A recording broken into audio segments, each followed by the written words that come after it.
Assalamualaikum Sobat Iman, berikut kami akan kisahkan sahabat Nabi Muhammad SAW yakni sahabat Bilal bin Rabah radhiyallahu anhu, yang dikenal sebagai muazin Rasulullah. Mohon dukungan like, komen, dan subscribe, terima kasih.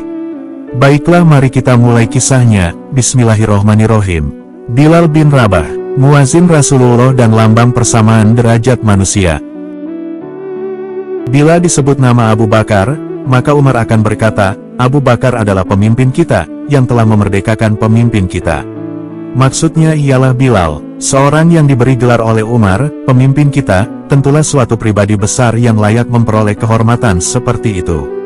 Tetapi setiap menerima pujian yang ditujukan kepada dirinya, maka laki-laki yang berkulit hitam, kurus kerempeng, tinggi jangkung, berambut lebat dan bercambang tipis, sebagai dilukiskan oleh ahli-ahli riwayat, akan menundukkan kepala dan memejamkan mata, serta dengan air mata mengalir membasahi pipinya, akan berkata, saya ini hanyalah seorang Habsyi, dan kemarin saya seorang budak belian. Nah, siapakah kiranya orang Habsyi yang kemarin masih jadi budak belian ini? Itulah dia Bilal bin Rabah, muazin Islam dan penggoncang berhala yang dipuja Quraisy sebagai Tuhan. Lah merupakan salah satu keajaiban iman dan kebenaran. Salah satu mujizat Islam yang besar. Dari tiap 10 orang, semenjak munculnya agama Islam sampai sekarang, bahkan sampai kapan saja dikehendaki Allah, kita akan menemukan sedikitnya 7 orang yang kenal terhadap Bilal. Artinya dalam lintasan kurun dan generasi, terdapat jutaan manusia yang mengenal Bilal, hafal akan namanya dan tahu riwayatnya secara lengkap, sebagaimana mereka kenal akan dua khalifah terbesar dalam Islam, Abu Bakar dan Umar. Anda akan dapat menanyakan kepada setiap anak yang masih merangkak pada tahun-tahun pelajaran dasarnya, baik di Mesir, Pakistan, Indonesia atau Cina, di Amerika Utara, Amerika Selatan, Eropa dan Asia, di Irak, Syria, Turki, Iran dan Sudan, di Tunisia, Aljazair, dan Maroko. Pendeknya di seluruh permukaan bumi yang didiami oleh kaum muslimin. Anda akan dapat menanyakan kepada setiap remaja Islam, siapakah Bilal itu, wahai fulan? Tentulah akan keluar jawabannya yang lancar, ia adalah muazin Rasul. Asalnya seorang budak, yang disiksa oleh tuannya dengan batu panas, agar ia meninggalkan Islam, tetapi jawabnya, Ahad, Ahad, Ahad, yang artinya Allah yang Maha Tunggal, Allah yang Maha Tunggal. Dan setelah Anda lihat keabadian yang telah dianugerahkan Islam kepada Bilal, bahwa sebelum Islam, Bilal ini tidak lebih dari seorang budak belian, yang menggembalakan unta milik tuannya dengan imbalan 2 genggam kurma. Tanpa Islam, pastilah ia takkan luput dari kenistaan perbudakan, sampai maut datang merenggutnya, setelah itu orang melupakannya. Tetapi kebenaran iman dan keagungan agama yang diyakininya telah meluangkan baginya dalam kehidupan dan riwayat hidup, suatu kedudukan tinggi pada deretan tokoh-tokoh Islam dan orang-orang sucinya. Banyak di antara orang-orang terkemuka, golongan berpengaruh dan mempunyai harta, yang tidak berhasil mendapatkan agak 1/10 dari keharuman nama yang diperoleh Bilal si budak Habsyi ini. Bahkan tidak sedikit tokoh-tokoh sejarah yang tidak mencapai separuh kemasyhuran yang dicapai oleh Bilal. Kehitaman warna kulit, kerendahan kasta dan bangsa, serta kehinaan dirinya di antara manusia selama itu sebagai budak belian, sekali-kali tidaklah menutup pintu baginya untuk menempati kedudukan tinggi yang dirintis oleh kebenaran, keyakinan, kesucian dan kesungguhannya setelah ia memasuki agama Islam. Semua itu adalah karena dalam neraca penilaian dan penghormatan yang diberikan kepadanya, tak ada perhitungan lain kecuali kekaguman, yakni ketika dijumpai kebesaran yang tidak terduga. Orang menyangka bahwa seorang hamba seperti Bilal, biasanya asal-usulnya tidak menentu, tidak berdaya dan tidak mempunyai keluarga, serta tidak memiliki suatu hak pun dari hidupnya. Dirinya adalah milik tuannya yang telah membeli dengan hartanya, dan kerjanya berada di tengah hewan ternak, pulang balik di antara unta dan domba tuannya. Menurut dugaan mereka, makhluk seperti ini takkan mampu melakukan sesuatu, atau menjadi sesuatu yang berarti. Kiranya ia berbeda dengan siapa yang disangka dan diperkirakan itu, karena ia mampu mencapai derajat keimanan yang tidak mungkin dicapai oleh lainnya, lalu menjadi muazin pertama bagi Rasulullah dan Islam, suatu aural yang menjadi incaran bagi setiap pemimpin dan pembesar Quraisy yang telah masuk Islam dan menjadi pengikut Rasul.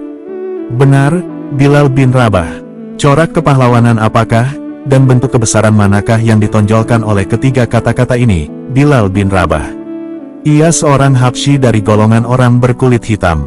Takdir telah membawa nasibnya menjadi budak dari Bani Jumah di kota Mekah, karena ibunya salah seorang hamba sahaya mereka. Kehidupannya tidak berbeda dengan budak biasa. Hari-harinya berlalu secara rutin tapi gersang, tidak memiliki sesuatu pada hari itu, tidak pula menaruh harapan pada hari esok. Dan berita-berita mengenai Nabi Muhammad SAW telah mulai sampai ke telinganya, yakni ketika orang-orang di Mekah menyampaikannya dari mulut ke mulut. Juga ketika mendengar obrolan majikannya bersama tetamunya, terutama majikannya Umayyah bin Khdaf, salah seorang pemuka Bani Jumah, yaitu kabilah yang menjadi majikan yang dipertuan oleh Bilal. Berita sudah didengarnya Umayyah ketika membicarakan Rasulullah, baik dengan kawan-kawan maupun sesama warga sukunya, mengeluarkan kata-kata berbisa, penuh dengan rasa amarah, tuduhan dan kebencian. Di antara apa yang dapat ditangkap oleh Bilal dari ucapan kemarahan yang tidak berujung pangkal itu, ialah sifat-sifat yang melukiskan agama baru baginya. Dan menurut hematnya, sifat-sifat itu merupakan hal-hal baru dipandang dari sudut lingkungan di mana ia tinggal. Sebagaimana juga di antara ucapan-ucapan yang keras penuh ancaman itu, tapi pula kedengaran olehnya pengakuan mereka akan kemuliaan Nabi Muhammad SAW, tentang kejujuran dan keterpercayaannya. Benar, didengarnya mereka takjub dan keheranan terhadap ajaran yang dibawa oleh Muhammad SAW. Sebagian mereka mengatakan kepada yang lain, tidak pernah Muhammad SAW berdusta atau menjadi tukang sihir, tidak pula sinting atau berubah akal, walau kita terpaksa menuduhnya demikian, demi untuk membendung orang-orang yang berlomba-lomba memasuki agamanya. Didengarnya mereka mempercakapkan kesetiaannya menjaga amanat, tentang kejujuran dan ketulusannya, tentang akhlak dan kepribadiannya.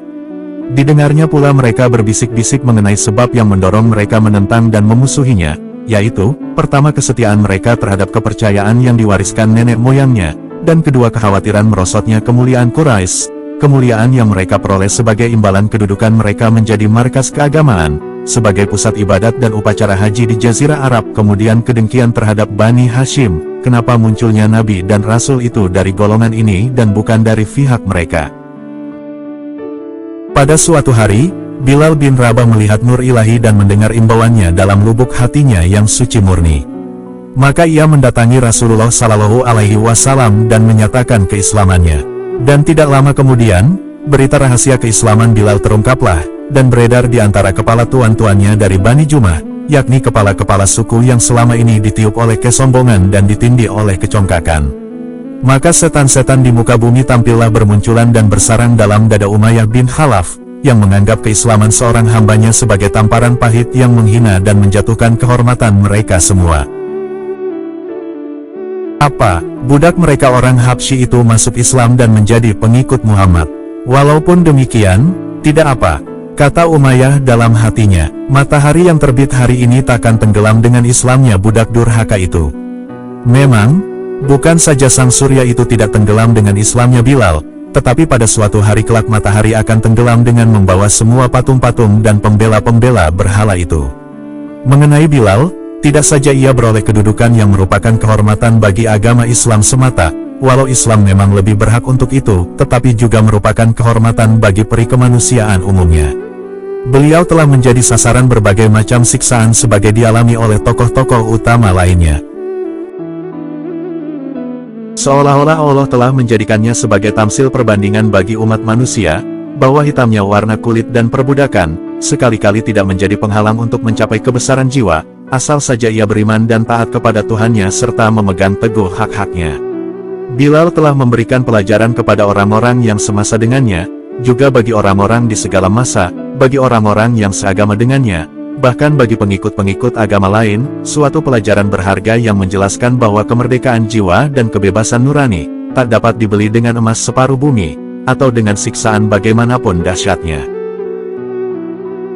Dalam keadaan telanjang ia dibaringkan di atas bara, dengan tujuan agar ia meninggalkan agamanya atau mencabut pengakuannya, tetapi ia menolak. Maka budak Habsyi yang lemah tidak berdaya ini telah dijadikan oleh Rasulullah SAW, dan agama Islam sebagai guru bagi seluruh kemanusiaan dalam soal menghormati hati nurani dan mempertahankan kebebasan serta kemerdekaannya. Pada suatu ketika, di tengah hari bulat, waktu padang pasir berganti rupa menjadi neraka jahanam, Mereka membawanya keluar, lalu melemparkannya ke pasir yang bagai menyala dalam keadaan telanjang. Kemudian beberapa orang laki-laki mengangkat batu besar panas laksana bara, dan menjatuhkannya ke atas tubuh dan dadanya. Siksaan kejam dan biadab ini mereka ulangi setiap hari, hingga karena dahsyatnya lunaklah hati beberapa orang di antara algojo-algojo yang menaruh kasihan kepadanya. Mereka berjanji dan bersedia melepaskannya asal saja ia mau menyebut nama Tuhan-Tuhan mereka secara baik-baik walau dengan sepatah kata sekalipun, tak usah lebih, yang akan menjaga nama baik mereka di mata umum, hingga tidak menjadi buah pembicaraan bagi orang-orang Quraisy bahwa mereka telah mengalah dan bertekuk lutut kepada seorang budak yang gigih dan keras kepala. Tetapi, walau sepatah kata pun yang dapat diucapkan bukan dari lubuk hatinya, dan yang dapat menebus nyawa dan hidupnya tanpa kehilangan iman dan melepas keyakinannya, Bilal tak hendak mengucapkannya. Memang, ditolaknya mengucapkan hal itu, dan sebagai gantinya diulang-ulanglah senandungnya yang abadi, Ahad. Ahad, Allah yang Maha Tunggal, Allah yang Maha Tunggal. Pendera-pendera itu pun berteriak, bahkan seakan-akan hendak memohon kepadanya, sebutlah Lata dan Uzza. Tetapi jawabannya tidak berubah dari, Ahad. Ahad, sebutlah apa yang kami sebut, pinta mereka pula. Tetapi dengan ejekan pahit dan penghinaan yang menakjubkan ia menjawab, lidahku tak dapat mengucapkannya. Tinggallah Bilal dalam deraan panas dan tindihan batu, hingga ketika hari petang mereka tegakkan badannya dan ikatkan tali pada lehernya, lalu mereka suruh anak-anak untuk mengaraknya keliling bukit-bukit dan jalan-jalan kota Mekah, sementara Bilal tiada lekan kedua bibirnya melakukan senandung sucinya, Ahad. Ahad, Ahad, Ahad. Benar dugaan kita, bahwa bila malam telah tiba, orang-orang itu akan menawarkan padanya, esok, ucapkanlah kata-kata yang baik terhadap Tuhan-Tuhan kami, sebutlah, Tuhanku Lata dan Uzza, nanti kami lepaskan dan biarkan kamu sesuka hatimu. Telah letih kami menyiksamu, seolah-olah kami sendirilah yang disiksa. Tetapi pastilah Bilal akan menggelengkan kepalanya dan hanya menyebut, Ahad, Ahad, Ahad, Ahad. Karena tak dapat menahan gusar dan amarah murkanya, Umayyah meninju sambil berseru, kesialan apa yang menimpa kami disebabkanmu, hai budak celaka. Demi Tuhan Lata dan Uzza, akan kujadikan kau sebagai contoh bagi bangsa budak dan majikan-majikan mereka. Dengan keyakinan seorang mukmin dan kebesaran seorang suci, Bilal menyahut, Ahad, Ahad, Ahad. Orang-orang yang diserahi tugas berpura-pura menaruh kasihan kepadanya, kembali membujuk dan mengajukan tawaran, katanya kepada Umayyah, biarkanlah ia wahai Umayyah. Demi Lata dan Uzza, mulai saat ini ia takkan disiksa lagi. Bilal ini anak buah kami, bukankah ibunya sahaya kami?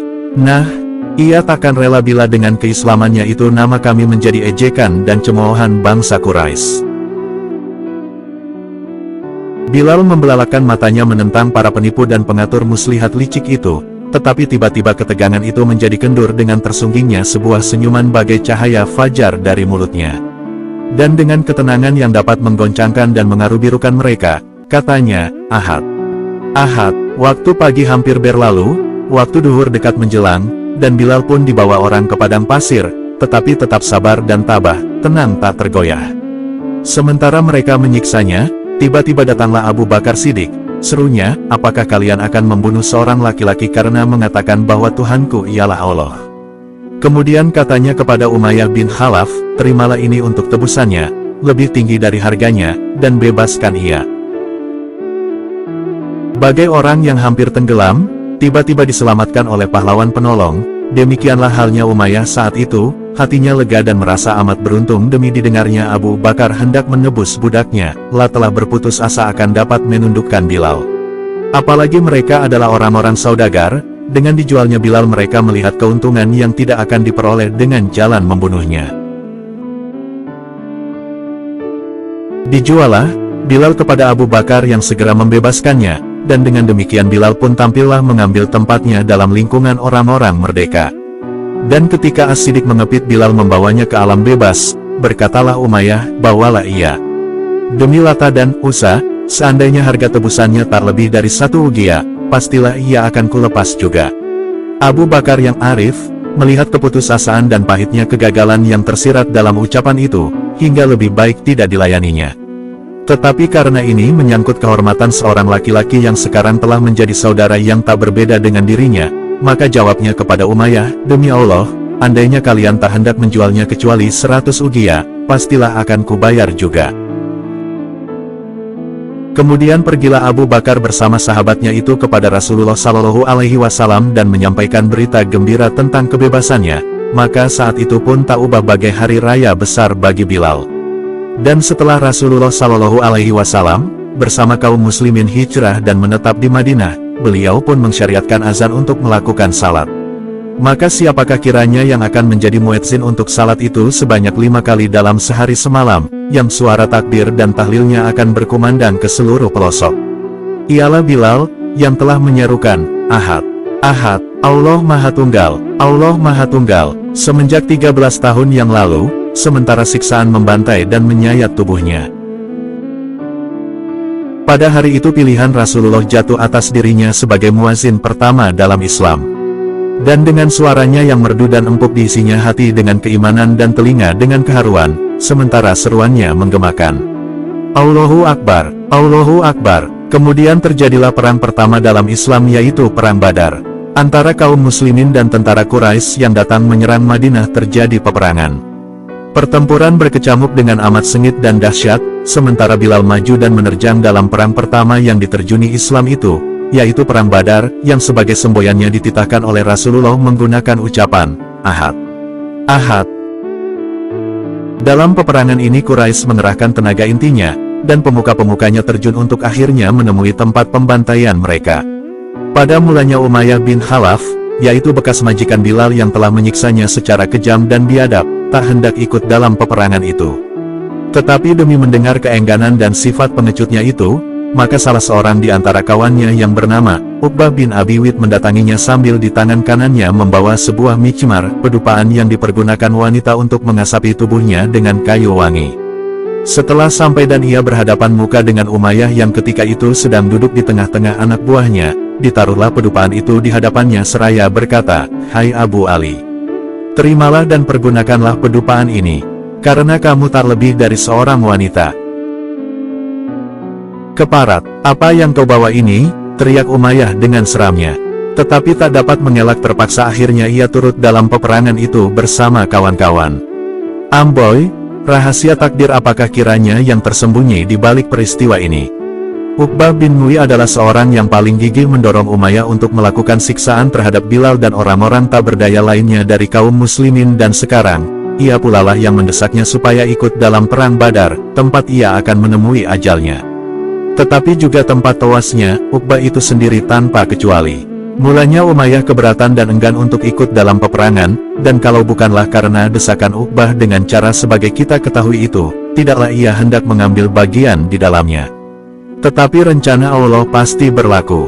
Umayyah harus ikut. Ada piutang lama antara dirinya dengan salah seorang hamba Allah yang datang saatnya untuk diselesaikan. Allah tak pernah mati, dan sebagaimana kalian memperlakukan orang demikianlah pula kalian diperlakukan orang. Dan takdir ini gemar sekali mempermainkan orang sombong dan aniaya. Uqbah yang kata-katanya didengar oleh Umayyah dan kemauannya untuk menyiksa orang-orang mukmin yang tak berdosa diturutnya, justru yang menyeretnya ke liang kubur. Kemudian di tangan siapakah? Di tangan Bilal, tidak lain di tangan Bilal sendiri. Tangan yang oleh Umayyah dulu diikat dengan rantai, sedang pemiliknya didera dan disiksa. Maka tangan inilah pula pada hari itu, yakni di waktu Perang Badar, suatu saat yang tepat dan diatur oleh takdir, yang telah menyelesaikan utang piutang dan membuat perhitungan dengan algojo-algojo Quraisy yang telah menimpakan penghinaan dan kedaliman terhadap orang-orang mukmin. Peristiwa ini terjadi secara sempurna, tanpa ditambah atau dibumbui. Ketika pertempuran di antara dua pihak telah mulai, dan barisan kaum muslimin maju bergerak dengan semboyannya, Ahad, Ahad, maka jantung Umayyah pun bagai tercabut dari urat akarnya dan rasa takut mengancam dirinya. Kalimat yang kemarin diulang-ulang oleh hambanya di bawah tekanan siksa dan dera, sekarang telah menjadi semboyan dari suatu agama secara utuh, dan dari suatu umat yang baru secara keseluruhan. Ahad, Ahad, demikianlah, dan dengan kecepatan seperti ini, serta pertumbuhan yang demikian besar. Dan takdir ini gemar sekali mempermainkan orang sombong dan aniaya. Uqbah yang kata-katanya didengar oleh Umayyah dan kemauannya untuk menyiksa orang-orang mukmin yang tak berdosa diturutnya, justru yang menyeretnya ke liang kubur. Kemudian di tangan siapakah? Di tangan Bilal, tidak lain di tangan Bilal sendiri. Tangan yang oleh Umayyah dulu diikat dengan rantai, sedang pemiliknya didera dan disiksa. Maka tangan inilah pula pada hari itu, yakni di waktu Perang Badar, suatu saat yang tepat dan diatur oleh takdir, yang telah menyelesaikan utang piutang dan membuat perhitungan dengan algojo-algojo Quraisy yang telah menimpakan penghinaan dan kedaliman terhadap orang-orang mukmin. Peristiwa ini terjadi secara sempurna, tanpa ditambah atau dibumbui. Ketika pertempuran di antara dua pihak telah mulai, dan barisan kaum muslimin maju bergerak dengan semboyannya, Ahad. Ahad, maka jantung Umayyah pun bagai tercabut dari urat akarnya dan rasa takut mengancam dirinya. Kalimat yang kemarin diulang-ulang oleh hambanya di bawah tekanan siksa dan dera, sekarang telah menjadi semboyan dari suatu agama secara utuh, dan dari suatu umat yang baru secara keseluruhan. Ahad, Ahad, demikianlah dan dengan kecepatan seperti ini, serta pertumbuhan yang demikian besar. Pertempuran telah berkecamuk dan pedang bertemu pedang. Ketika perang telah hampir usai, kelihatanlah oleh Umayyah, Abdurrahman bin Auf, seorang sahabat Rasulullah Shallallahu Alaihi Wasallam. Maka segera ia melindungkan diri kepadanya, dan meminta untuk menjadi tawanannya, dengan harapan akan dapat menyelamatkan nyawanya. Permintaan itu dikabulkan oleh Abdurrahman yang bersedia melindunginya, dan di tengah-tengah hiruk pikuknya perang dibawanyalah Umayyah ke tempat orang-orang tawanan. Di tengah jalan ia kelihatan oleh Bilal, yang segera berseru, "Ini dia, gembong kekafiran, Umayyah bin Khalaf. Biar aku mati daripada orang ini selamat." Sambil menyatakan itu diangkatlah pedangnya hendak memenggal kepala yang selama ini menjadi besar disebabkan kecongkakan dan kesombongan. "Hai Bilal, ia tawananku," seru Abdurrahman. "Tawanan," ujar Bilal, padahal pertempuran masih berkobar dan roda. Peperangan masih berputar, lah diterima sebagai tawanan, padahal belum lama berselang senjatanya terhunjam di tubuh kaum muslimin yang sampai sekarang masih meneteskan darahnya. Tidak, bagi Bilal itu artinya berolok-olok dan penindasan. Dan cukuplah selama ini Umayyah berolok-olok dan melakukan penindasan, lah telah menindas demikian rupa, hingga hari ini tak ada lagi kesempatan tersisa, dalam keadaan segawat ini, dalam akibat yang menentukan ini. Orang kafir, Umayyah bin Khalaf. Biar aku mati daripada dia lolos. Berdatanganlah serombongan kaum muslimin dengan pedang penyebar maut di tangan mereka dan mengepung Umayyah bersama puteranya, yang berperang di pihak Quraisy, sementara Abdurrahman bin Auf tak dapat berbuat apapun, bahkan juga tidak dapat melindungi bajunya yang telah terkoyak-koyak oleh desakan orang banyak. Bilal memandangi tubuh Umayyah yang telah rubuh oleh tebasan pedang-pedang itu dengan lama sekali. Kemudian ia bergegas meninggalkan tempat itu, sementara suaranya yang nyaring mengumandangkan, "Ahad. Ahad, menurut hemat saya, bukanlah hak kita untuk membahas keutamaan toleransi dari pihak Bilal dalam suasana seperti itu. Tetapi seandainya pertemuan antara Bilal dengan Umayyah terjadi pada suasana lain, maka bolehlah kita meminta kepadanya agar memberi maaf, yang tak mungkin ditolak oleh orang yang seperti Bilal keimanan dan ketakwaannya. Hanya sebagai kita ketahui, mereka bertemu di medan laga, masing-masing pihak mendatanginya dengan tujuan untuk menghancurkan pihak lawannya. Pedang dan tombak herkelebatan, para korban berguguran, dan maut merajalela berseliweran. Tiba-tiba pada saat seperti itu Bilal melihat Umayyah, yang tak sejengkal pun dari tubuhnya luput dari bekas kekejaman dan azab siksa Umayyah. Lalu di manakah dan betapa tampak olehnya? Dilihatnya dalam kancah pertempuran, memenggal kepala kaum muslimin yang ditemui Umayyah. Dan seandainya ia beroleh kesempatan untuk memenggal kepala Bilal pada saat itu, tentulah tidak akan disia-siakannya. Nah, dalam keadaan seperti demikianlah kedua laki-laki itu berhadapan muka. Maka tidaklah adil menurut logika, bila kita bertanya kepada Bilal, kenapa ia tak hendak memberi maaf dengan sebaik-baiknya. Hari-hari berlalu, dan Mekah dibebaskan. Dengan mengepalai 10.000 kaum muslimin, Rasulullah memasuki kota itu, bersyukur dan mengucapkan takbir. Beliau langsung menuju Ka'bah yang telah dipadati berhala oleh Quraisy dengan jumlah bilangan hari dalam setahun, ialah tidak kurang dari 360 buah berhala. Yang benar telah datang, hancur luluhlah kebatilan.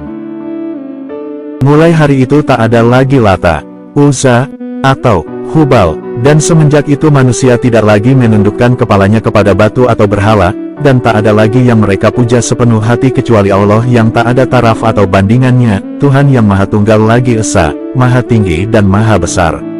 Rasulullah memasuki Ka'bah dengan membawa Bilal sebagai teman. Baru saja masuk, beliau telah berhadapan dengan sebuah patung pahatan, menggambarkan Ibrahim alaihissalam sedang berjudi dengan menggunakan anak panah. Rasulullah amat murka, sabdanya, "Semoga mereka dihancurkan Allah. Tak pernah nenek moyang kita melakukan perjudian demikian. Dan Ibrahim itu bukanlah seorang Yahudi, bukan pula seorang Nasrani, tetapi seorang yang beragama suci dan seorang Muslim, dan sekali-kali bukan dari golongan musyrik." Rasulullah menyuruh Bilal naik ke bagian atas Ka'bah untuk mengumandangkan azan. Maka Bilal pun azanlah, dan amboi, alangkah mengharukan saat itu, tempat itu dan suasana kala itu. Gerakan kehidupan di Mekah terhenti, dan dengan jiwa yang satu, ribuan kaum muslimin dengan hati khusyuk, dan secara berbisik mengulangi kalimat demi kalimat yang diucapkan Bilal.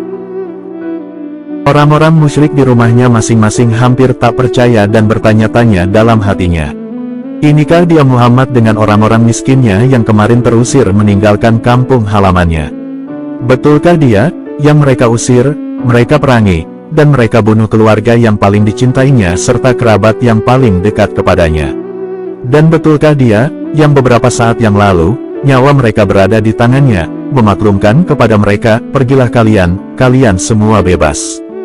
3 orang bangsawan Quraisy sedang duduk-duduk di pekarangan Ka'bah. Mereka tampak terpukul menyaksikan panorama itu, yaitu ketika Bilal menginjak-injak berhala-berhala mereka dengan kedua telapak kakinya, kemudian di atas reruntuhannya yang telah hancur luluh, menyenandungkan suara azannya yang berkumandang di seluruh pelosok Mekah yang tak ubahnya bagai tiupan angin di musim bunga. Ketiga orang itu ialah Abu Sufyan bin Harb, yang telah masuk Islam beberapa saat yang lalu, dan Attab bin Usaid serta Harits bin Hisham, kedua mereka belum lagi masuk Islam. Sementara matanya tertuju kepada Bilal yang sedang menyuarakan azan, Attab berkata, "Sungguh Usaid dimuliakan Allah, ia tidak mendengar sesuatu yang amat dibencinya." Berkata pula Harits, "Demi Allah, seandainya saya tahu bahwa Muhammad Sallallahu Alaihi Wasallam itu di pihak yang benar, pastilah saya paling dahulu akan mengikutinya." Sedang Abu Sufyan yang diplomat itu menukas pembicaraan kedua sahabatnya dengan katanya, "Saya tak hendak mengatakan sesuatu, karena seandainya saya berkata pastilah akan disebarkan oleh kerikil-kerikil ini." Ketika Nabi Muhammad Sallallahu Alaihi Wasallam meninggalkan Ka'bah, tampaklah mereka olehnya, lalu dalam sekejap waktu dibacanya wajah-wajah mereka. Kemudian dengan kedua matanya yang bersinar dengan nur ilahi, sabdanya kepada mereka, "Saya tahu apa yang telah kalian katakan tadi." Lalu diceritakannya lah apa yang mereka katakan itu. Maka Harits dan Attab pun berseru, "Kami menyaksikan bahwa Anda adalah Rasulullah. Demi Allah tak seorang pun mendengarkan pembicaraan kami, hingga kami dapat menuduh bahwa ia telah menyampaikannya kepada Anda." Sekarang mereka menghadapi Bilal dengan pandangan baru. Dalam lubuk hati mereka bergema kembali kalimat-kalimat yang mereka dengar dalam pidato Rasulullah sewaktu mula-mula masuk Mekah. "Hai golongan Quraisy, Allah telah melenyapkan daripada kalian kesombongan jahiliyah dan kebanggaan dengan nenek moyang, manusia itu dari Adam, sedang Adam dari tanah." Bilal melanjutkan hidupnya kini bersama Rasulullah Sallallahu Alaihi Wasallam dan ikut mengambil bagian dalam semua perjuangan bersenjata yang dialaminya, lah tetap menjadi muazin, menjaga serta menyemarakkan syiar agama besar ini, yang telah membebaskan dari kegelapan kepada cahaya, dari perbudakan kepada kemerdekaan. Kedudukan agama Islam semakin tinggi, demikian pula halnya kaum muslimin, taraf dan derajat mereka ikut naik, dan Bilal semakin lama semakin dekat di hati Rasulullah Sallallahu Alaihi Wasallam, yang menyatakannya sebagai seorang laki-laki penduduk surga. Tetapi sikapnya tidak berubah, tetap seperti biasa, mulia dan besar hati, yang selalu memandang dirinya tidak lebih dari seorang Habsyi yang kemarin menjadi budak belian. Pada suatu hari ia pergi meminang 2 orang wanita untuk diperistrikannya dan diperistrikan saudaranya, maka katanya kepada bapak wanita itu, "Saya ini Bilal, dan ini saudaraku, kami berasal dari budak bangsa Habsyi. Pada mulanya kami berada dalam kesesatan kemudian diberi petunjuk oleh Allah, dahulu kami budak-budak belian lalu dimerdekakan oleh Allah. Jika pinangan kami Anda terima alhamdulillah, segala puji bagi Allah, dan seandainya Anda tolak, maka Allahu Akbar, Allah Maha Besar." Rasulullah Sallallahu Alaihi Wasallam pergi meninggalkan alam fana dan naik ke Rafiqul A'la dalam keadaan ritla dan diridai, dan penanggung jawab kaum muslimin sepeninggal beliau dibebankan di atas pundak khalifahnya Abu Bakar As-Siddiq. Bilal pergi mendapatkan khalifah Rasulullah, menyampaikan isi hatinya. "Wahai khalifah Rasulullah, saya mendengar Rasulullah bersabda, aural orang mukmin yang utama adalah berjihad fisabilillah. "Jadi apa maksudmu, hai Bilal?" tanya Abu Bakar. "Saya ingin berjuang di jalan Allah sampai saya meninggal dunia," ujar Bilal. "Siapa lagi yang akan menjadi muazin bagi kami?" tanya Abu Bakar pula.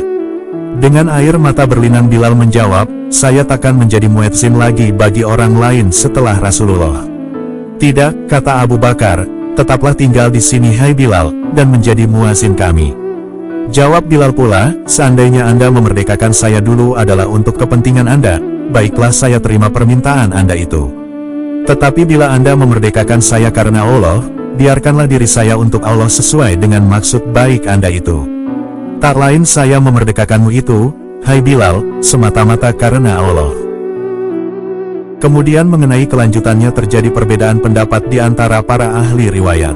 Sebagian meriwayatkan bahwa ia pergi ke Syria dan menetap di sana sebagai pejuang dan mujahid. Sementara menurut lainnya, ia menerima permintaan Abu Bakar untuk tinggal bersamanya di Madinah. Kemudian setelah Abu Bakar wafat dan Umar diangkat sebagai khalifah, barulah Bilal minta izin dan mohon diri kepadanya, lalu berangkat ke Syria. Bagaimanapun juga, Bilal telah menazarkan sisa hidup dan usianya untuk berjuang menjaga benteng-benteng Islam di perbatasan, dan membulatkan tekadnya untuk dapat menjumpai Allah dan Rasul-Nya, sewaktu ia sedang melakukan oral yang paling disukai oleh keduanya. Dan suaranya yang syandu, dalam dan penuh wibawa itu, tidak lagi mengumandangkan azan seperti biasa. Sebabnya ialah karena demi ia membaca, "Asyhadu anna Muhammadan Rasulullah," maka kenangan lamanya bangkit kembali, dan suaranya tertelan oleh kesedihan, digantikan oleh cucuran tangis dan air mata. Azannya yang terakhir, ialah ketika Umar sebagai Amirul Mukminin datang ke Syria. Orang-orang menggunakan kesempatan tersebut dengan memohon kepada Khalifah untuk meminta Bilal menjadi muazin bagi satu salat saja. Amirul Mukminin memanggil Bilal, ketika waktu salat telah tiba, maka dimintanya ia menjadi muezzin. Bilal pun naik ke menara dan azanlah. Sahabat-sahabat yang pernah mendapati Rasulullah di waktu Bilal menjadi muazzinnya sama-sama menangis mencucurkan air mata, yang tak pernah mereka lakukan selama ini, sedang yang paling keras tangisnya di antara mereka ialah Umar. Bilal berpulang ke Rahmatullah di Syria sebagai pejuang di jalan Allah seperti diinginkannya. Dan di bawah bumi Damsyik, sekarang terpendam jenazah suatu pribadi yang besar di antara pribadi-pribadi manusia, yang amat teguh dan tangguh pendiriannya dalam mempertahankan akidah dan keimanan. Beliau meninggal pada tahun 20 atau 21 Hijriah pada usia 63 tahun. Semoga rahmat dan karunia Allah melimpah kepada Bilal bin Rabah radhiyallahu anhu dan kepada kita semua. Demikianlah kisah sahabat Nabi Shallallahu Alaihi Wasallam yaitu Bilal bin Rabah radhiyallahu anhu. Semoga bermanfaat. Wassalamualaikum.